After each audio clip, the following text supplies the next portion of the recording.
Lieutenant Governor Garlin Gilchrist is spending part of the week in the UP while touting the governor's Make It in Michigan plan. The locks are undergoing a $1.3 billion rebuilding and expansion process. Political reporter Rick Albin here now with more on the Lieutenant Governor's visit and what the locks mean to the U.S. economy. Rick? Well, this is a big expansion at the Soo. There's only one lock there right now, the Soo Lock, that can handle the biggest vessels. That means a malfunction could cause a major disruption in commerce, and not just for the Great Lakes states. The U.S. Army Corps of Engineers that oversees the lock says more than 7,000 vessels pass through them each year. That results in billions of dollars worth of commerce annually. That's why a fourth lock is needed and is being built. The project that could take between 7 and 10 years will result in another lock at the Soo capable of handling bigger, more modern ships. More than 1,200 jobs will be created on the project over that time. According to the Corps of Engineers, the existence of the locks saves nearly $4 billion of freight costs each year compared to overland shipping.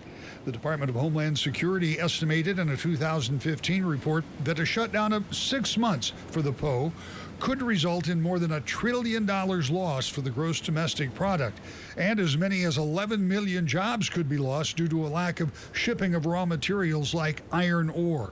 The Lieutenant Governor today talked about the cooperation it took to get the important investment in that new lock. The investment in infrastructure, the partnership with our federal partners, with Senator Stabenow, Senator Peters, and our congressional delegation working to get those resources for the lock for the first time, really, since 1987. This is about our national economy. The project has been a bipartisan effort to finally get funding for the long ago approved new lock.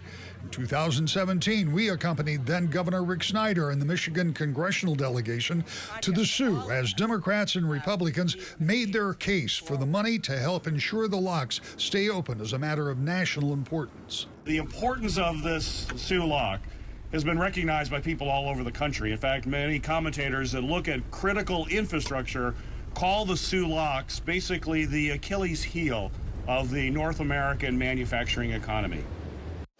Now, answering that problem, the construction of the new lock at the Soo will soon make it more reliable, according to those who champion the project. But it's going to take some time. As I said, completion of the big undertaking may not be until another 10 years, according to estimates. Brian?